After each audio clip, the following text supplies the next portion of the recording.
It is so exciting to see so many of you here for civic engagement in the form of the Great Debate. We're really glad to have you here to have a primary debate in the Democratic primary for Bexar County Judge. We're going to try something a little bit different tonight, and this requires some audience participation.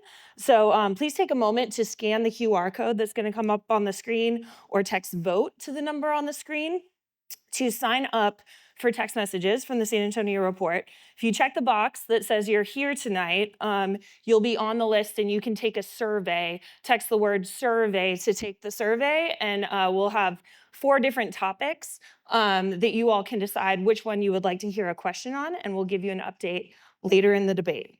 Let's welcome our candidates to the stage, former Mayor Ron Nirenberg and Bexar County Judge Peter Sakai.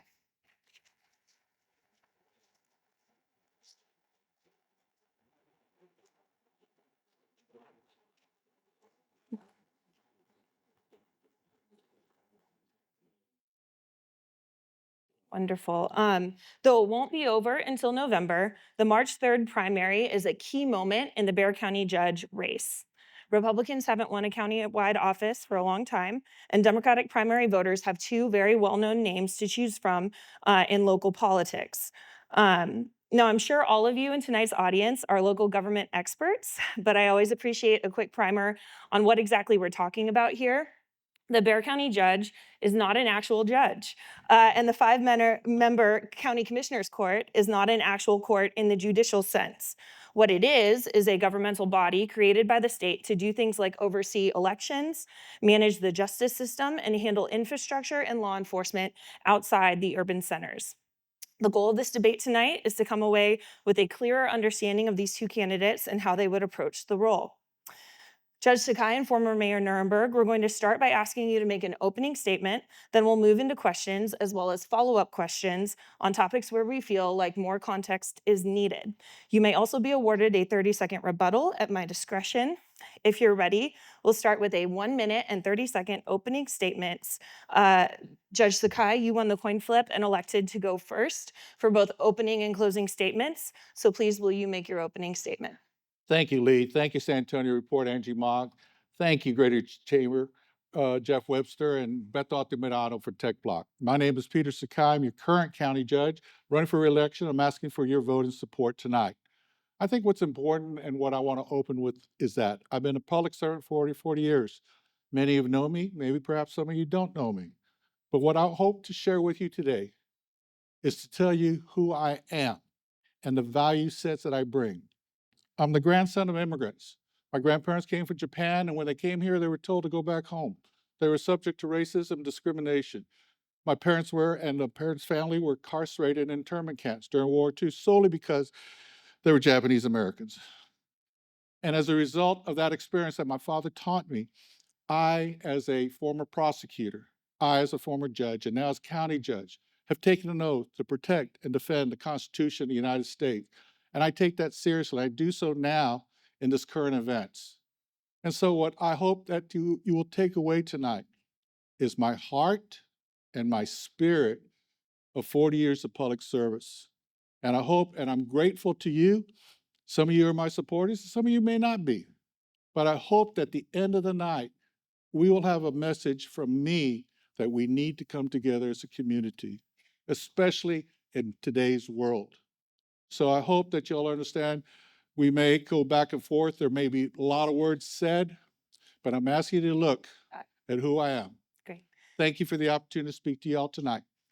Thank you. Former Mayor Nirenberg, your opening statement.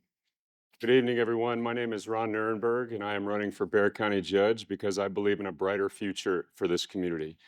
In fact, I believe we have all the talent and resources in this community to be one of the strongest and most resilient places in Texas. But leadership is not just about ambition, it's about action, and that's my record as your mayor.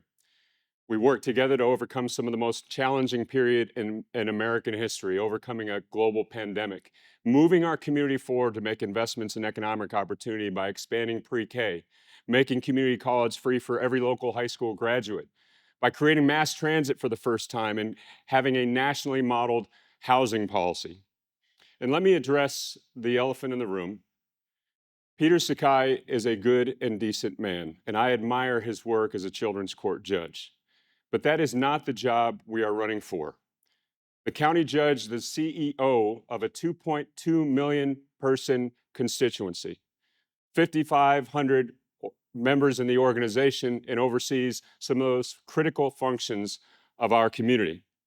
And the issues that we're going to be debating today are the same ones that Peter promised to solve 3.5 years ago.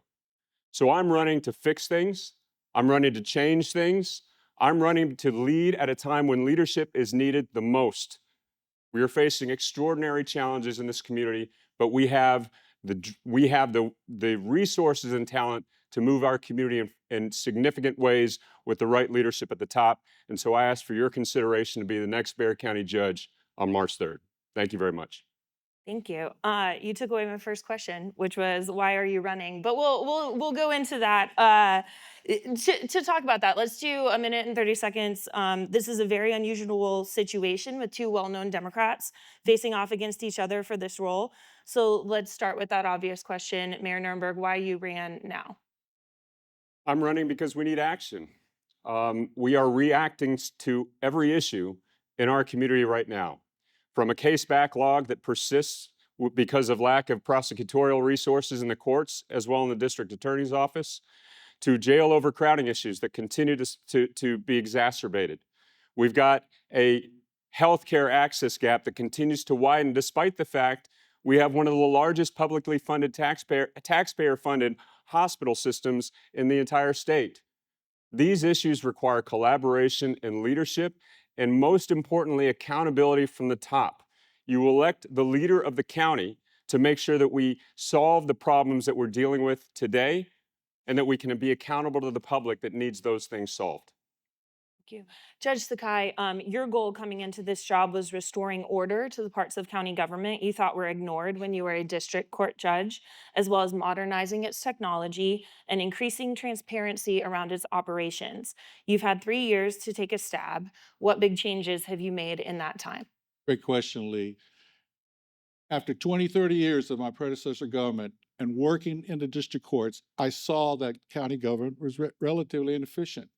So what we've done is we focused in on the basic services. First, we balanced our budget. No property tax increase, no deficits, so that we can move forward. We're prepared to deal with the federal funding ending so that we don't have to put the burden on our seniors. I look forward to the leadership of making county government more effective and efficient, changing the procurement process, changing the purchasing agent, not making county government transactional, to put people first. As a public servant, I have put children and families first, and that's my North Star. And that's the reason why I want to continue, is because we have to provide basic services in public safety to keep our cities and streets and small businesses safe. We have public health to make sure that healthcare access and affordable housing. Great. That was just someone's phone. That wasn't your time. You can finish your thought if you have more you'd like to. All right, I was trying to abide by the rules. Thank you. That's important. It's called the rule of law. Can I have it? They told me not to take this because it says Pearl, but it's not the beer. It's artesian mineral water. It is water. Thank you, Lee, because you know true. how political, this game is real tough. Judge was drinking on the job. Oh my. All right. Let's get time's up. So y'all know what I've done, where I'm going. We're going to make Bexar County more effective, efficient, more open and transparent. Guess what? New town hall budget meetings, never done in 20, 30 years. Backlog, the jail, that's 20, 30 years of underfunding. We have made commitments to the DA's office. We have made commitments to the sheriff's office. We will continue to lead to make a more effective and efficient government. Thank you. Great. Bexar County is the only local taxing entity with a road and flood control line item on its portion of the tax bill. After one of the most deadly flood years in almost 3 decades, what do you think the county should be doing to address flood safety? We'll go to former Mayor Nirenberg first on that one. Well, it's critically important that people know that we have a plan for dealing with the issues that we see coming at us, including flooding. And right now, despite the fact that this is one of the fastest growing places in the entire country, We have no plan for dealing with the infrastructure needs of communities out in the unincorporated area and the suburban area. So what we need to do is develop that plan in collaboration with the 26 other municipalities in this region, as well as the unincorporated developments. It is not enough to wait for disaster to happen before we start investing in the resilient infrastructure that we need in this community. Judge Sakai, please take that question. Thank you, Ron, because what Bexar County did as a result of our leadership, as a result of the deaths last year at the Vital Creek flooding, 13 deaths, should never happen. Bexar County stepped up. And what we did is we invested $21 million in partnership with the San Antonio River Authority to put the next gen flooding warning system into effect. We didn't sit and wait to see what the city of San Antonio was going to do. We were hoping to partner. We didn't know what the state of Texas was going to do. They're giving out $1 million grants, but we weren't going to slow down when it came to saving lives and to protect our community. So my vision and leadership was take action. I listened to both sides of the argument. Judge, it's a $21 million, but it was necessary to protect lives. And that's the reason why you remember my heart and spirit, children and families first, fighting for those working families. We cannot have that next death because we weren't prepared. And that's the reason why the next generation flood control warning system is an advanced technology, real time. It will give first responders the ability to shut the roads down, put up warning signs so that people won't die what they did last June of last year. I'm going to follow up on that question. Onto that. Yeah. Yeah, 30 seconds. I mean, that illustrates the problem. Warning systems mean nothing after people have already died. Bexar County has a responsibility in a 10-year flood program. There is no plan for after the 10 years.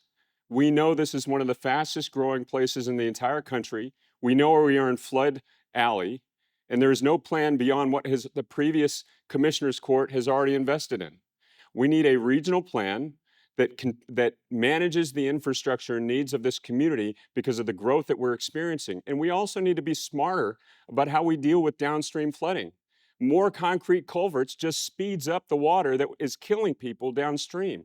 We've got to be a lot smarter with the knowledge that we have. Yeah, Judge Sakai, 30 seconds. 30 seconds. Yeah. A plan without accountability is just noise. And that's the reason why I separate myself tonight to say the vision and leadership was to take action. As a district court judge, I have to make decisions. I have to be able to explain those decisions. And that's what I did. And that's what I'm doing as county judge. I am leading through a back to basics approach to government. We're not going to have no property tax increases. We're going to have no deficits whatsoever. We're prepared for the economic turmoil. We're going to go in with the food insecurity, with the healthcare insecurity, with affordable housing. We are prepared to meet the needs of our working families tonight.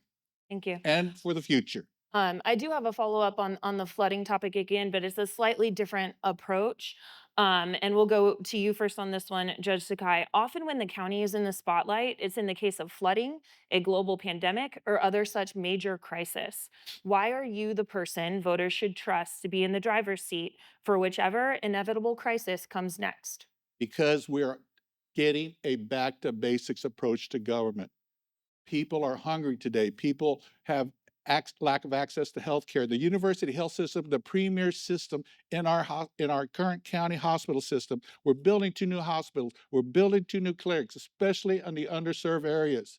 We also have affordable housing, and county has stepped in partnership with the San Antonio Independent School District to build up affordable housing because that's the only way we save our urban core. We have to build up we got to bring children and families back.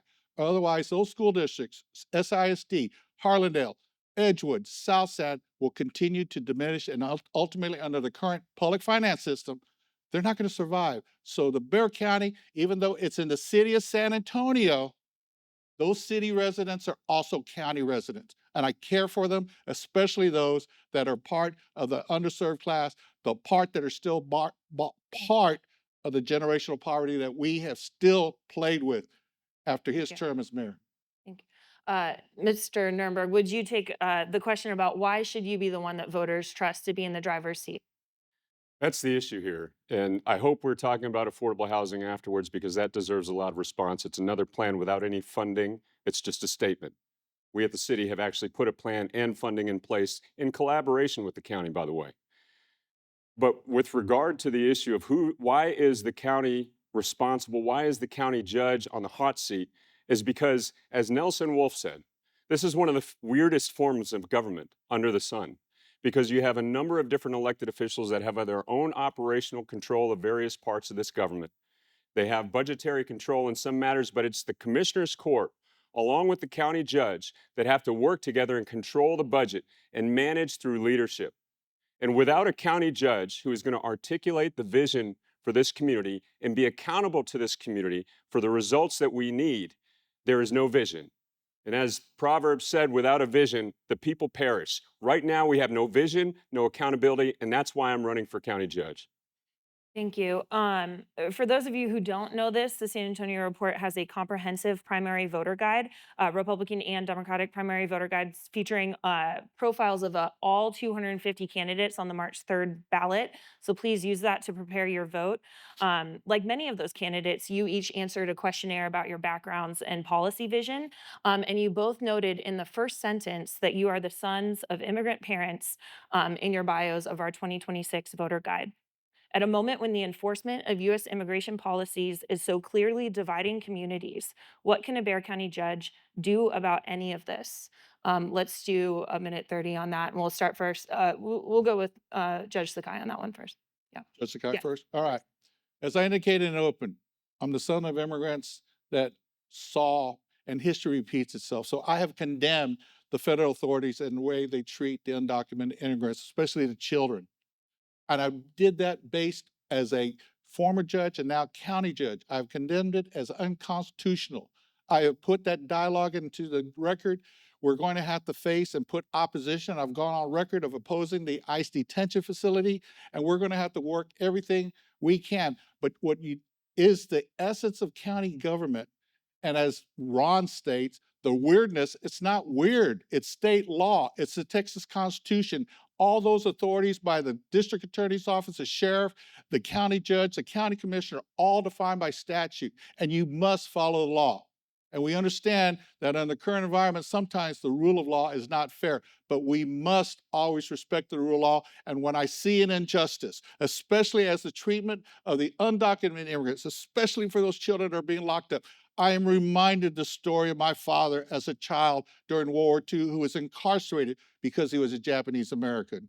And that's why I talk passionately, and that's why I will continue to talk passionately. And that's the reason why I have the gravitas and the vision and the leadership of what we need to do. We will come together, but we have to come together as a community. We must be in unity. I must be able to talk to the other side to bring consensus so that at the very least, can we agree to disagree, or can we agree that the defense of the United States Constitution is what we have to do?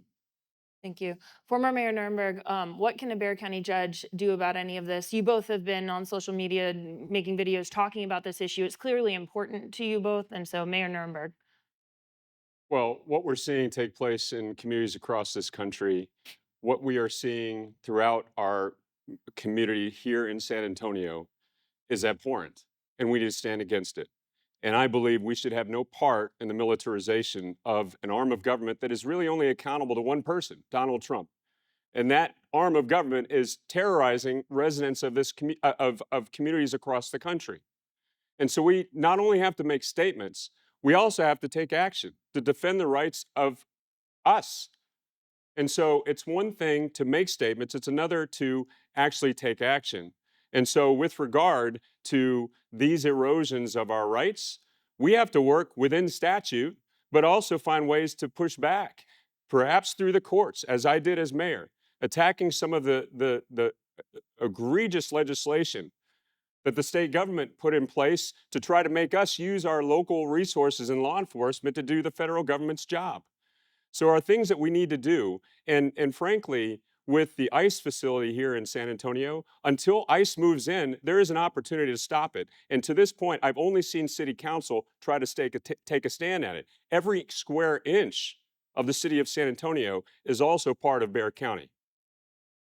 I have a follow-up question. But let me put on the 30 record. seconds. What I put on the record, I have stood with the sheriff, Javier Salazar. You don't see the sheriff assisting ICE in these unconstitutional acts of breaking down the door without a warrant, a judicial warrant. You don't see commissioner's court The Commissioners Court moved with my leadership with the vision and plan to protect the children by giving an immigrant defense for children and families. We are being sued. I was sued before by Attorney General Paxton on voter registration because I was protecting the right to vote. And I will protect the children who are entitled to due process at this time because that is what the United States Constitution requires, even though there are people that disagree with that. I will fight for the working families and the children and the families.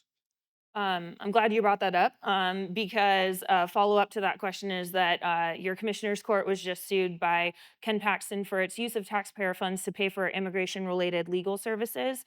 Do you plan to continue to fund an immigration legal service fund through the county budget, even if the state fights it? We're going to continue. We're going to fight. I beat him in court on voter registration, and I'll beat him again. And that's because I know the law. I know the Constitution.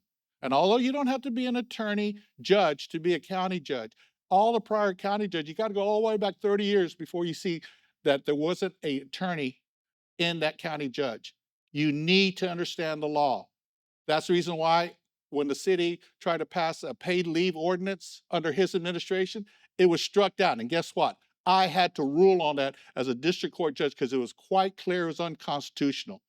And unfortunately, the city had to spend a lot of money defending what was clearly an unconstitutional ordinance mandated paid leave, especially affecting small businesses. And I'm going to tell you, I support paid leave. I think it should be required, but it was unconstitutional. And Manny Pelaez, then city councilman, told the city council, Thank you. don't do that. And they did.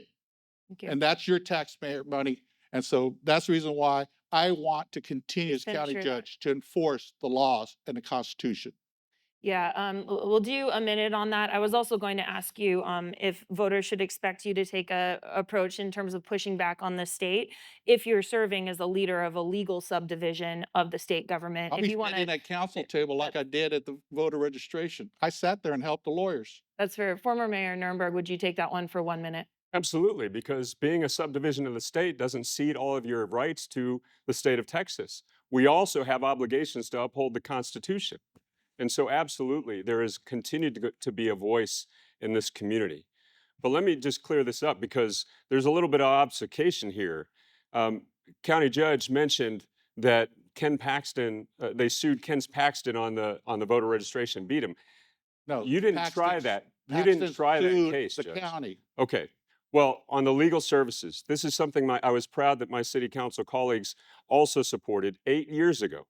And we didn't actually get sued. We're doing the same things. And so there are ways that we can work with our community, avoid the legal challenges that you've gotten into, and continue to defend the rights of the members of this community. All right. You both have played central roles in San Antonio's effort to move the Spurs NBA arena downtown, known as Project Marvel. You've also both weathered some criticism for not moving fast enough to make it happen.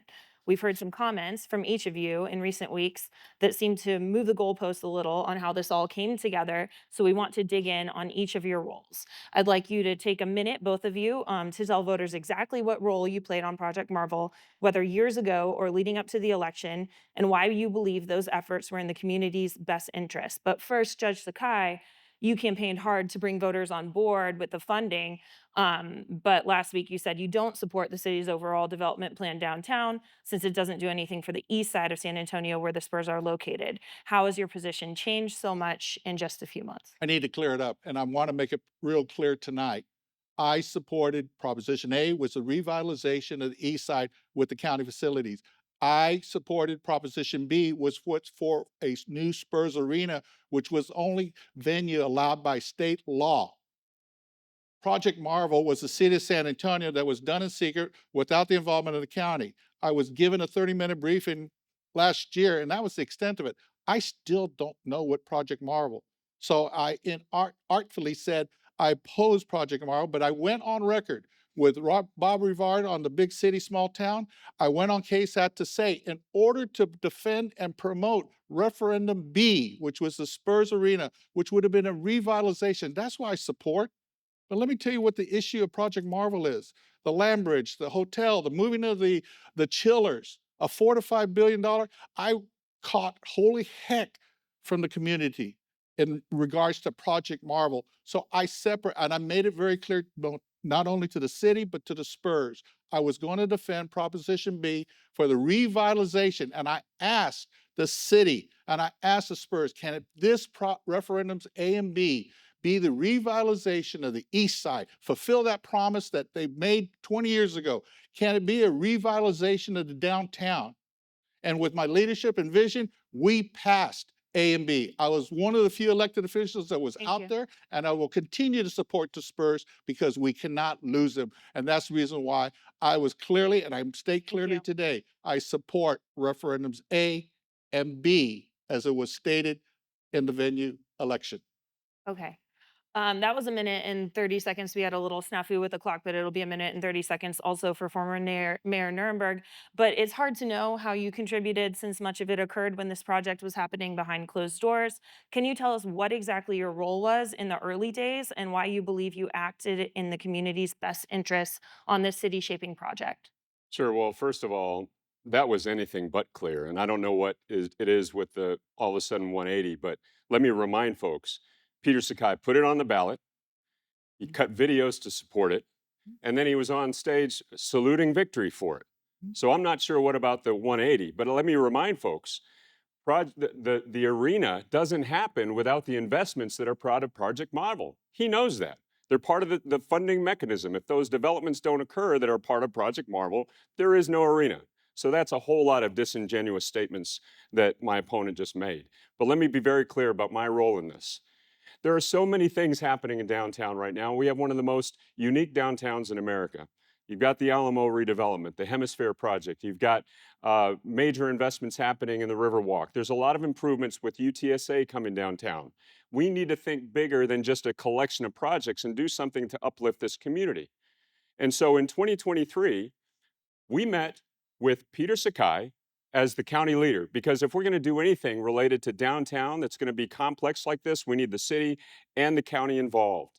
So to say that he was not involved, he's been in every single one of those meetings with the Spurs, and he knew about it and he agreed with it, but he wanted his own plan for the East Side fully baked, which is now still underway under his own non-disclosure agreements. And so the challenge was, we can't move forward together unless we move forward together. And so all of this that we're talking about now is convenient, recent memory. And it is concerning because what could be a transformational, uplifting moment for our entire community has turned divisive because of his convenient memory. Judge Sakai, 1 minute to respond. And what I said on the East Side that created that mischaracterization and misstatement was, what was Project Marvel going to do for the revitalization of the East Side? And after his 12 years as council and mayor, I've said, what has changed out here? And Project Marvel. So let me focus in as to my leadership and where we need to go in regards to project. First, the city needs to really clearly define it. And I don't know under the current mayor and council what Project Marvel still is. Do you? And as a result, I want the back to basics approach to government. I want parking. I want that traffic flow all to be fixed. Otherwise, Project Marvel and its grandiose schemes, whether it's a land bridge, whether it's a hotel, moving the chillers, revitalizing whatever, unless we focus on infrastructure, we got a nightmare coming in when that whole, now, the beauty of this is the Spurs are not leaving till I'm convinced, and we've had those talks to 2032. So for all those, like, where are those contracts coming out, Judge? We ain't shovel ready. So I want to focus in on basic county government, which is the focus is on infrastructure. Former Mayor Nirenberg, I think the other city leaders who ran in 2025 heard loud and clear from voters that they didn't like the closed door negotiations in the early part of Project Marvel.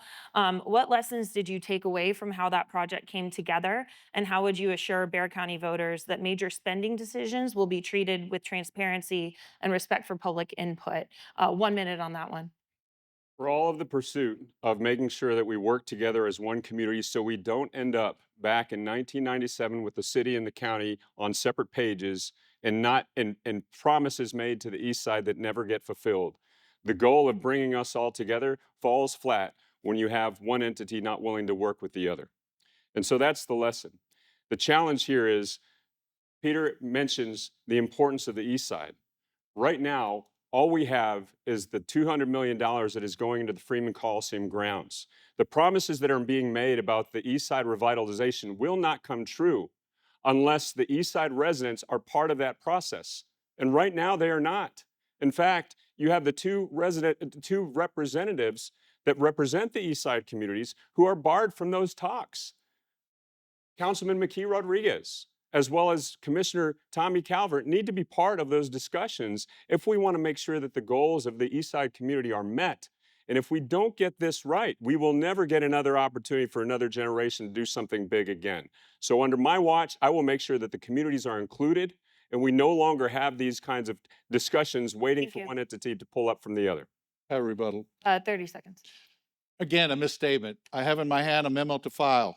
We had Commissioner Calvert at our April 2025 meeting. Councilman McKee Rodriguez and his staff were there for the May, July, August meeting. We had a public information meeting with the public with this advisory council on October 1. Both Councilman McKee Rodriguez's staff and Councilman Calvert's staff attended the meeting. We have always briefed, and Councilman McKee Rodriguez, City Manager Eric Walsh were briefed on what the East Side Advisory Council did on June 27th of Commissioner 2025. Commissioner Calvert was also briefed. A misstatement for the record. Let's talk about the East Side. Specifically, this is a follow-up for Judge Sakai, so 1 minute. You had a vision for the Frost Bank Arena. In fact, you kind of held up this to get onto the ballot before moving the Spurs. Voters liked what you came up with, supporting Proposition A at higher levels than they supported Proposition B. But since then, delivering it has looked somewhat challenging. Only one bid was submitted when the Coliseum Advisory Board sought a master developer, casting doubt in some people's minds about whether, again, this vision for the East Side will come to fruition. Can you tell us where that project currently stands and when the community can expect for ground to be broken? Well, the East Side Advisory Council continues, and we're going to engage now in a robust community engagement. One of the things that people didn't understand, I had to push back in the referendum, was the venue tax could only go to a venue that was related to tourists. So I heard the community saying, hey, what about housing? What about sidewalks? What about streets? What about drainage? That money could not be used. So I strategically, as the county judge said, let's keep this issue about referendum A, which was a county facility, so that the Frost Bank Center did not become the next Astrodome. If the Spurs leave and the rodeo does not fulfill, which they now have put a business plan together, they are going to run a year-round rodeo industry. We're going to revitalize that area so that it can be pearl-like. Get the cement and asphalt out of there, green it up, put businesses, small businesses, put restaurants in there. Guess what? That public-private partnership that I tout in all aspects of county government, we have a private developer looking to redevelop Salado Creek, the Willow Springs Golf Course. But we need community involvement. We are then now going to engage in a robust discussion of community benefit. And you will see that as the year comes. And at this time, it's now going into the contract phase. And so we will engage. We will be open and transparent. I've done that with Finish your county thought. government, and we will continue to do that. Thank you. Thank you. Mayor Nirenberg, something I'd like to clarify for the audience really quick, the Proposition A and the East Side, this is something the county is really going to own. Proposition B and Project Marvel, obviously the county is a contributor to that. It's an important part of a downtown project, but Proposition A and what happens on the East Side is truly the purview of the county judge in a different way. And obviously Project Marvel has come up on the campaign trail and is part of both of your records. But I do want to talk about what's happening on the East Side. So Mayor Nirenberg, you would inherit the responsibility of delivering on a major redevelopment of the East Side that you didn't really help dream up. How would you plan to pull that off? And that's what I'm talking about, is that the community needs to be involved in the process of envisioning the East Side redevelopment outside of the Freeman grounds. And it's incorrect to say that the city is not involved in that process, because even in Peter's remarks, he's counting on the Willow Springs to bring the public value to that process. We need to make sure that we're engaging the entire community to make sure that they're envisioning and they have some self-determination in the efforts that are happening outside of the Freeman Coliseum grounds to do what was not done back in the early 2000s, which is make sure that there's economic activity that activates small businesses in the east side, make sure there's residential opportunity and recreational opportunity. And I do appreciate some of the comments that have come out outside of those meetings with regard to a community benefits agreement, bringing in educational opportunities to the east side. So those are the areas that are going to truly revitalize the east side. That's the part that has not been done. It has been not considered. Rebuttal. Well, I would like to have you each take 30 seconds and tell me when you think we can break ground on any of this on the east side. No, my first question to my opponent is, where's the details? That's your project. Oh, that's yours. What are the details of your plans? You said a lot, but where's the details? I have a detail to reform the Frost Bank Center so that it can compete, obviously, with a new Spurs Arena. I want to renovate the Coliseum so that it can be a enterprise along with the San Antonio Rodeo. They make $300 million a year gross, $12 million scholarships. The community benefit is what the San Antonio Rodeo does for the East Side, part of it.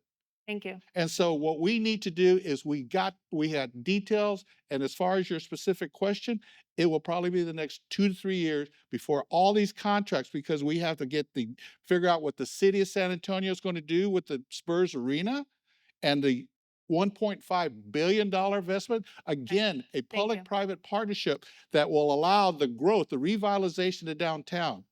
And that's the reason why I separate myself from Project Marvel, a City of San Diego project, unless we get the details. Thank you. And that's what's still lacking at this time. Former Mayor Nirenberg, I'd like to give you a minute 30 on that because I think that's how much time we just took. So will you tell us how long you think it will take to break ground on the east side if you inherited that project? And let's hear some details. Sure. Well, again, the reason why there's no details is because there's no plan. And the plan involves the community. The community needs to be at the table to develop the plans for what happens to the revitalization outside. And you've got plenty of efforts right now underway with Commissioner Calvert to bring the community together to develop those plans. It's not just about the Freeman Coliseum. If it was, we would be story over in 1997. But the benefits to the community, the revitalization that's been promised to the east side has to include the community members from the east side, and that is the process that has not taken place to correspond to what Peter's talking about. So Okay. why did Representative Barbara Goodwin Hawkins in a forum in the East Side ask you, after they met with you when you first started mayor, that there was no follow-up? And you challenged her on that statement. And I'm still asking, where is your plan for the East Side? Because that's the reason why the East Side has such anger, distrust. And Thank that's the you. reason why I put them first, so that we could make sure that the East Side was Please taken let's care of, wrap up so your that remarks. all Bexar County, as a result, are going to grow. Economic growth Judge Sakai, equals economic prosperity. thank you. Former Mayor Nirenberg, 30 seconds to rebut that if you'd like. I'm not sure what to respond to from that. Okay. Was there a question for me? It was about east side involvement, not having east side involvement, but Well, he's talking about something from 8 years ago. I'll tell you what we did 8 years ago. In collaboration with all 10 colleagues on the city council, we finally instituted equity in the city so that the communities that needed infrastructure dollars were getting their fair share of resources. One of the challenges is making promises that we're going to end the disparities in infrastructure and economic development in communities overnight. This has occurred over generations.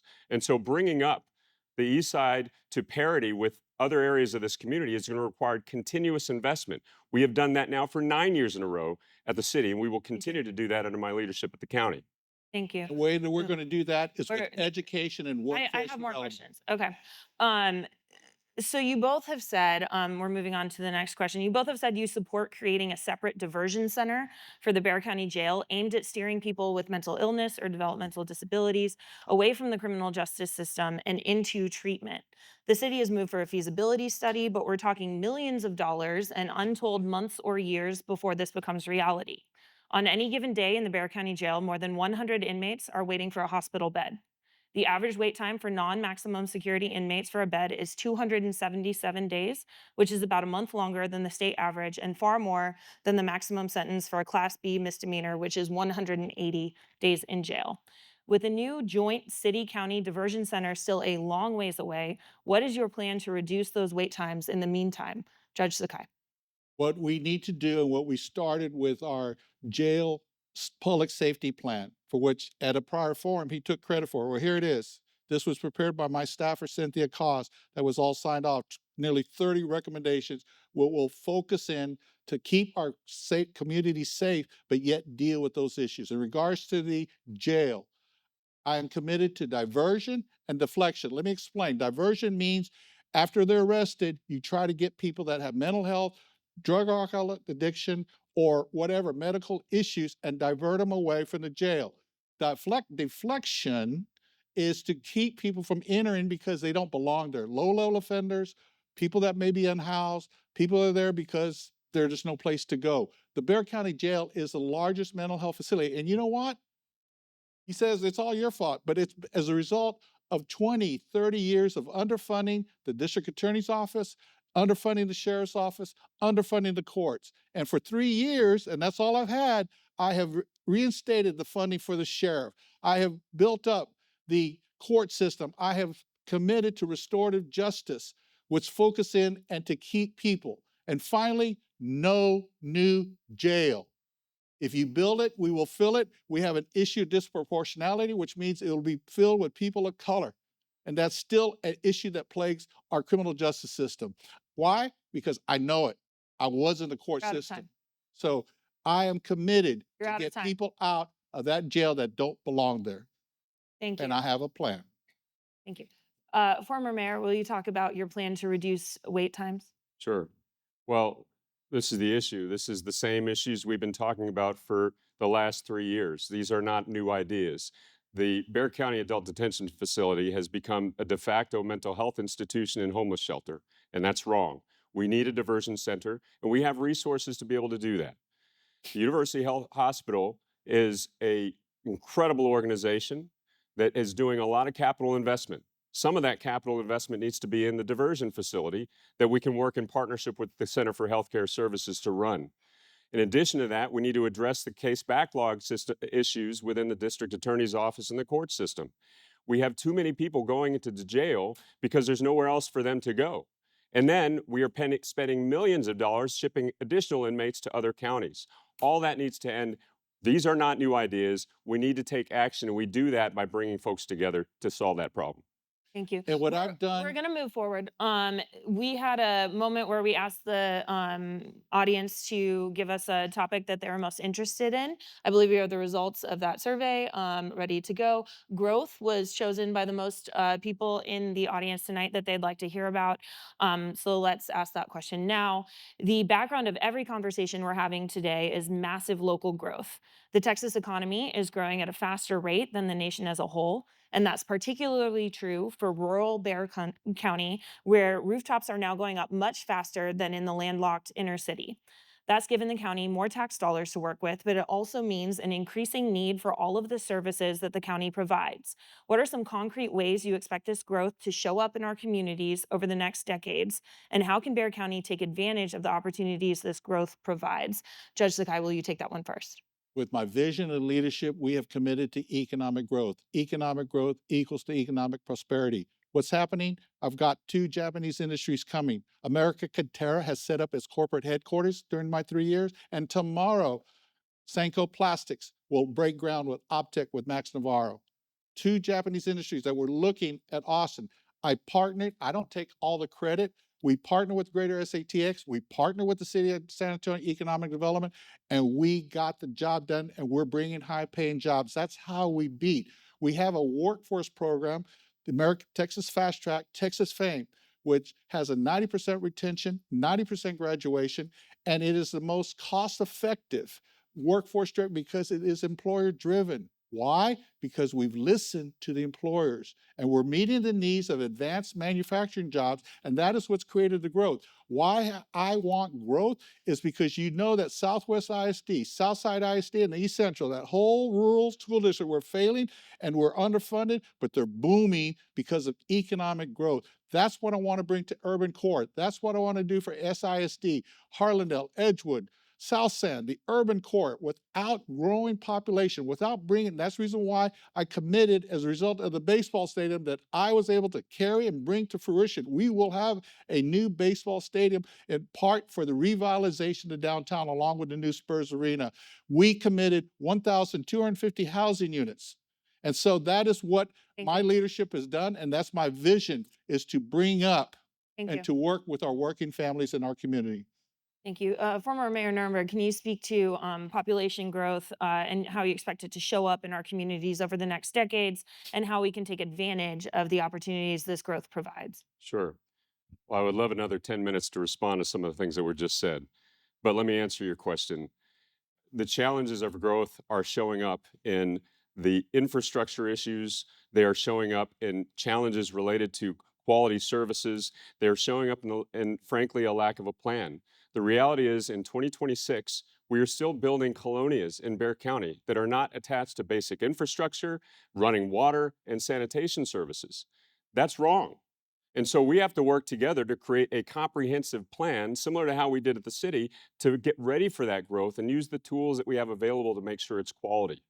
How do we do that? There's a lot of different tools that we have available to us. Some of them are outside of the reach of the municipal authority. And so in those cases, we can work with the developers as they plan these properties to make sure that they have the increment investment to actually build the infrastructure. In other areas, you have densified communities that are growing in the unincorporated areas. We can work with them to incorporate so they have their own authority to make sure that they're delivering quality services. But it is unacceptable that anyone in 2026, with all the vast resources that we have in this community, is still living in substandard conditions. So we'll work together as a community to solve those things. The other issue is we've got to make sure that we continue to grow economically by driving good jobs here to San Antonio and matching our workforce to it. We have expanded pre-K for SA. We have also made sure that we have a free community college program for every local high school graduate in this county. And we are working to invest in quality workforce development. And that is some of the most challenging investments we will make, but they are also returning quicker than any other public investment we've ever made as a community, and that's why it was publicly supported. Thank So- you. I'd like to follow up on that for you both. One of the most intense political fights in this region right now involves the development in a hill country community that relies on wastewater treatment that residents are very against. This is not the last time that's going to happen. So what is the roadmap to avoiding these types of standoffs in the future, since we expect it to happen again? And Judge Sakai, you'd like to take that one first. 1 minute. That's Wildwood Ranch. And I want to bring out today where he was on February 1 of 2022, sitting on the San Antonio Water Board that approved the wastewater permit. No, we He's did on, not. and That he's is on false. record. He's That on is false. record to have proved it. I got the minutes, and we can provide it to you if necessary. And so now there's opposition. One of the fundamental, and that's about leadership, is the strategic decisions you make and be held accountable. He made a decision to move away from the aquifer protection money to ready to work. I've already challenged the return of investment of ready to work. 3,200 jobs with 200 plus million bucks. Our Texas Fast Track is a minuscule amount, although it is a smaller amount of graduate. It is meeting the needs because it is an employer-driven program. So those are the strategic decisions that leadership must make.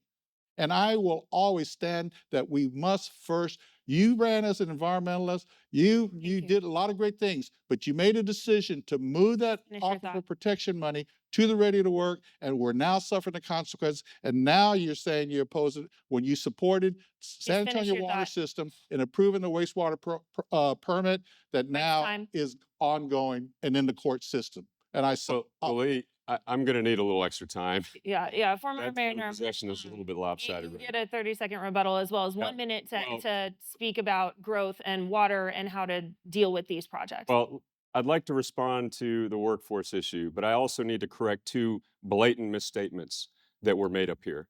The first one is under the state law of Texas and Public Utility Commission code, if you are in the CCN of water service delivery, you have to approve the delivery of service. You cannot discriminate. And so the San Antonio water system approved delivering water to the Guajalote Ranch development. And in the process, we also did not approve wastewater treatment.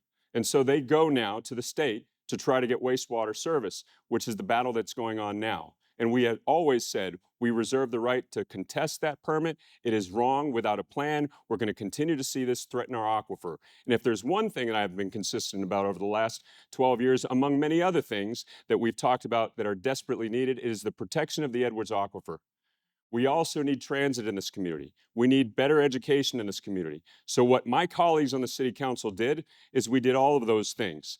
By shifting sales tax to ready to work for 4.5 years and then to transit, we now have transit coming to this community. And before we did that, we made sure that there was an ongoing commitment to the Edwards Aquifer Protection Program at the same level it was being done with the sales tax for 20 years. And we did that. It has continued to be funded. We continue to buy conservation easements, and that's what it takes to be creative and innovative in a challenging environment. We need to be able to plan for this growth and deal with it. Now, if Good. I can respond to the workforce development piece. Yeah, 30 more seconds. Sure. Well, ready to work is the option of last resort for thousands of people in this community who are struggling in poverty. And if we have the audacity to talk about poverty in this community, we should be willing to do something about it. And today we have 15,000 plus people training for new jobs. We have over 3,500 that are already placed in new jobs, and each one of those are the average participant is a single mother raising children in a household that comes from $11,000 per year.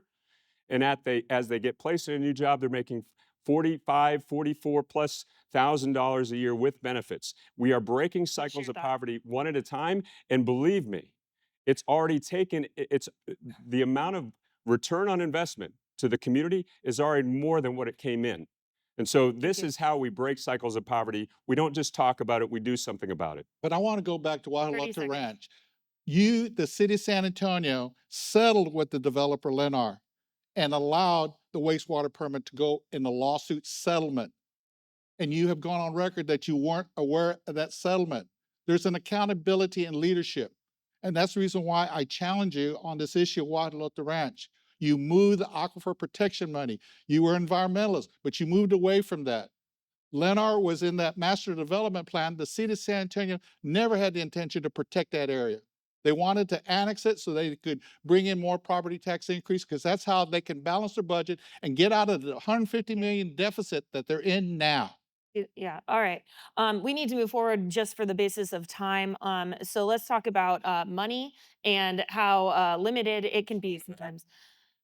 Let's move forward and you can wrap it into your comments on the next question. The county encompasses all 10 of San Antonio's city council districts, as well as numerous autonomous municipalities, unincorporated areas. That's a lot of ground to cover with both law enforcement and human services. How should the county allocate its resources when it comes to working to mitigate the issue of homelessness across our community, as well as to police crime and make sure local communities have access to healthcare, which is a key county function, especially when we're facing a fiscal cliff in the county budget? Judge Sakai, we'll have you take that one first, and then we'll get back to you. That's the reason why a back to basics government approach is necessary. We're going to go through tough times. Food insecurity, healthcare insecurity, affordable housing insecurity.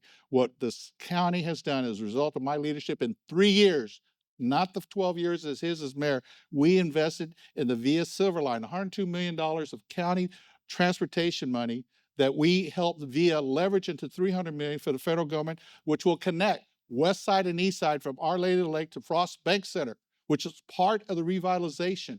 We also committed $15 million in housing investment to create 2,420 housing units across Bexar County.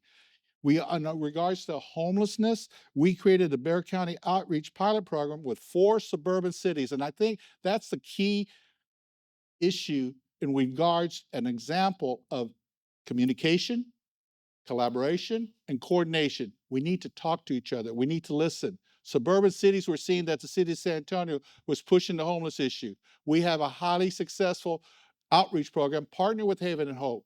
Again, a public-private partnership. Government alone cannot solve this homelessness, this unhoused issue, but we can partner up.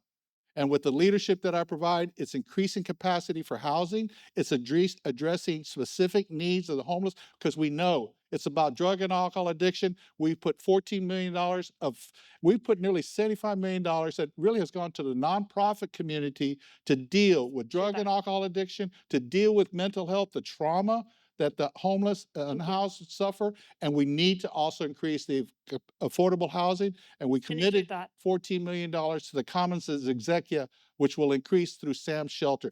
That is Thank what you. is happening now through Bexar County government. It's never happened before. In my 3 years, that's what I've been accomplished, and that's where we're going as Thank your you. county judge. Thank you. Former Mayor Nirenberg, can you speak to how to allocate county resources in the budget, as well as respond to anything you'd like to respond to? Okay. Sorry, we're running out of time. That's the best we can do, guys. Well, okay. Let's talk about housing and homelessness. Um, First of all, we got to stop duplicating services. We have developed with this community over 1,000 people coming together our first ever affordable housing strategy as a city. It is now region wide and it is being modeled by the nation. And as a result, we have passed our first ever housing affordability bond, and we are filling in the gaps in the homeless service ecosystem to make sure that we address the challenge of having unsheltered homelessness. And as a result, over the last 5 years, we've reduced unsheltered homelessness by 25%.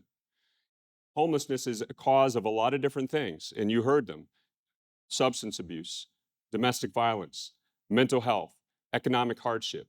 We've got a lot of different systems. We've got to make sure that we're working in collaboration to address the issues upstream so that people don't become homeless in the first place. So there's a lot of different systems involved, but to just throw out a bunch of programs and not have cohesion on a plan to address it is why we have new silos being created instead of people and systems working together. We've shown how we can do this as a community. In the city, we've reduced unsheltered homelessness. That's why how we have to do it comprehensively, but bringing people together on a plan. So why have the increase in population of the unhoused has happened during your term? And that the county has now leaned in and to address homeless issue, especially with the suburban cities, because the city, that's not a strategy. That is not leadership. And that's the reason why I will continue to focus in on basic services. We've got to get housing. We have to also focus in on mental health.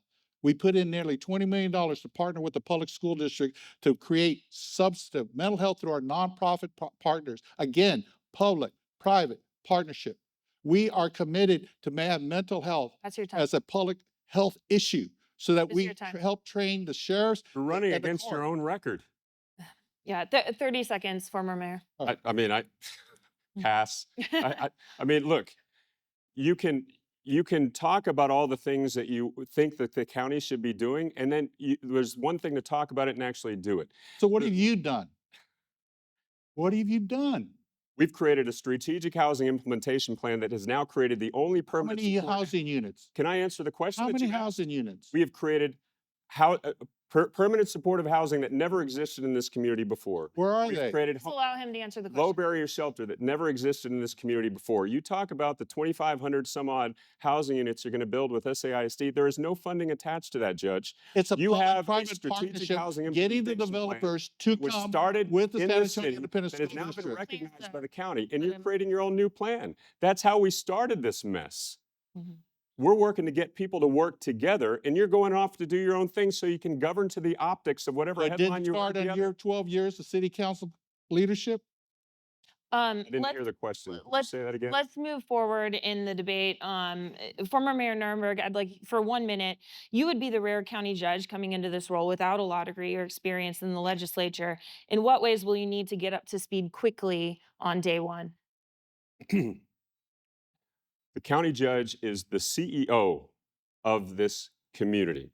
It is not a judicial position. You don't try cases, you don't hear cases. It's called a county judge here. Other communities call it a county mayor.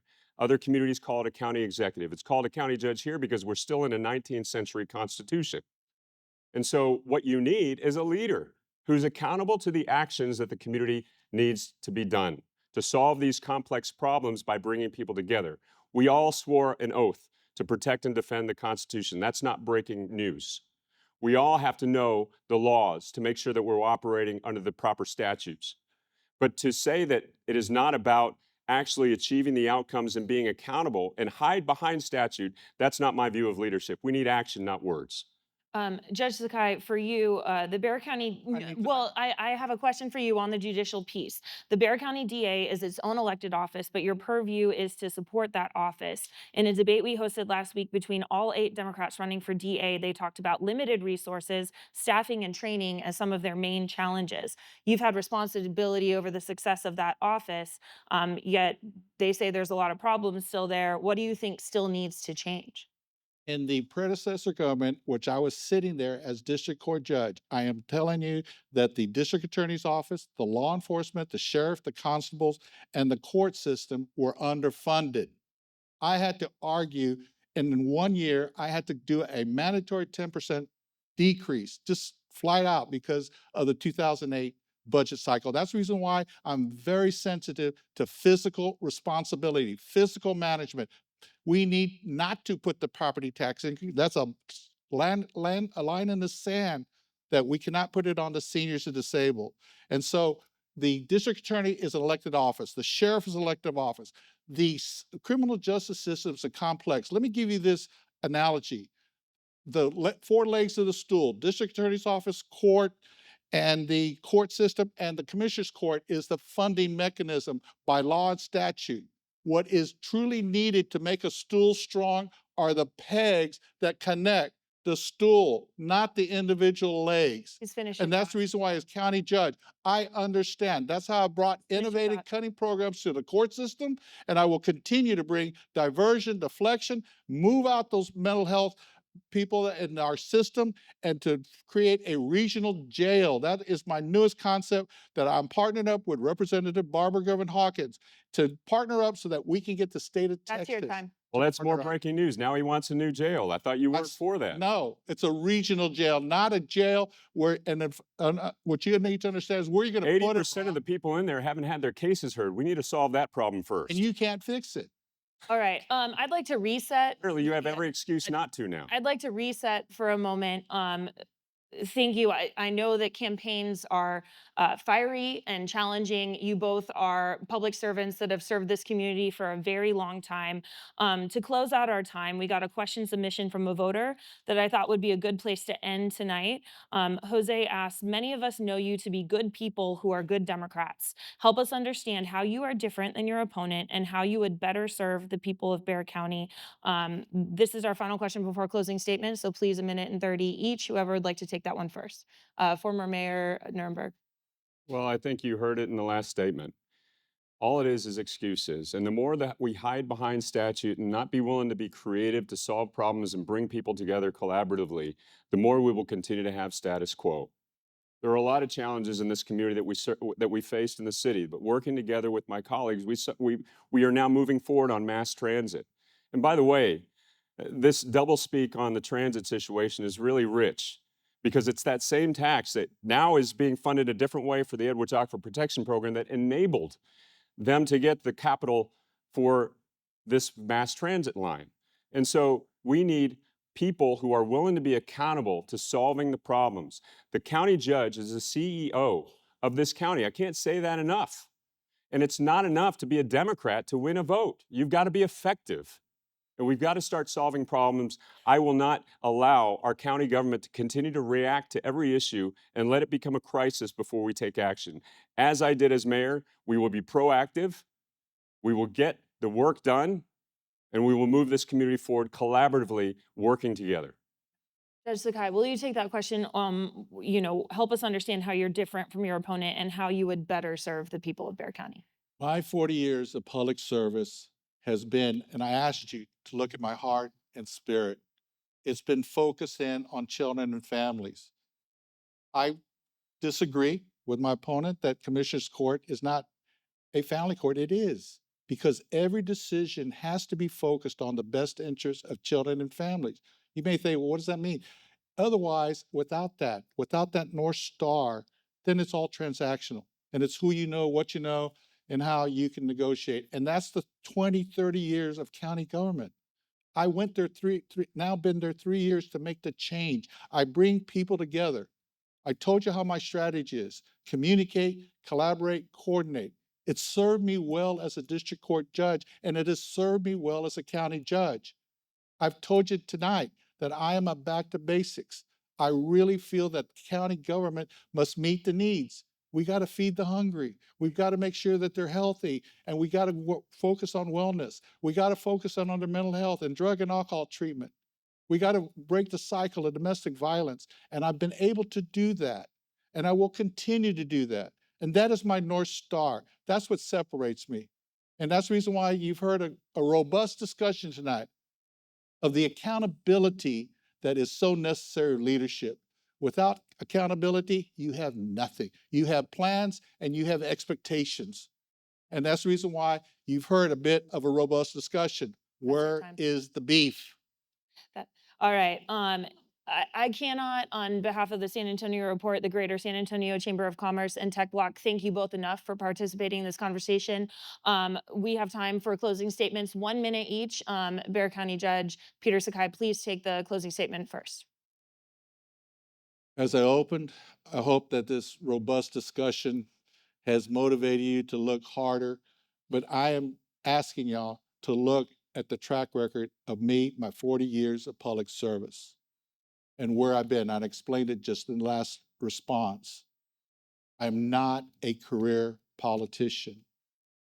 I hold myself to the highest standards of judicial ethics. I've never been sanctioned, disciplined in any way in my nearly 30 years as a judge, and I will not be as county judge. The issue is about good, effective, efficient government, open and transparent government, better customer service.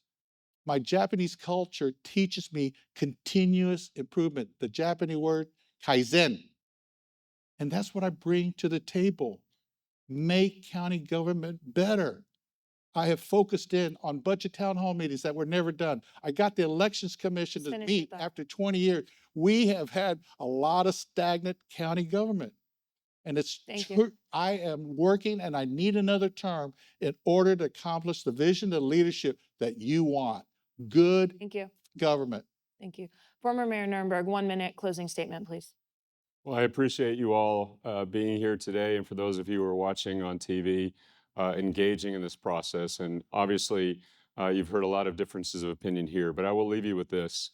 I believe that we have, within our capacity, the ability to achieve our highest aspirations. We have the resources and talent in this community to no longer accept mediocrity from our leaders. And while we appreciate each other personally and our stories, this is a job that requires vision, focus, leadership, and collaboration. That's what you got from me as mayor, and that's why I'm running for this job. And I will ask you again, this is about accountability. And so the things that we've discussed today, the solutions for the challenges that we have to face, I would ask you to go to my website at voteron.com. You can read what I plan to do and what you will hold me accountable to doing as your next county judge. I appreciate the questions, and I look forward to earning your support on March 3rd to be your next Bexar County judge. Thank you for being here for tonight's debate. Please join me in thanking our candidates for participating tonight and explaining their visions.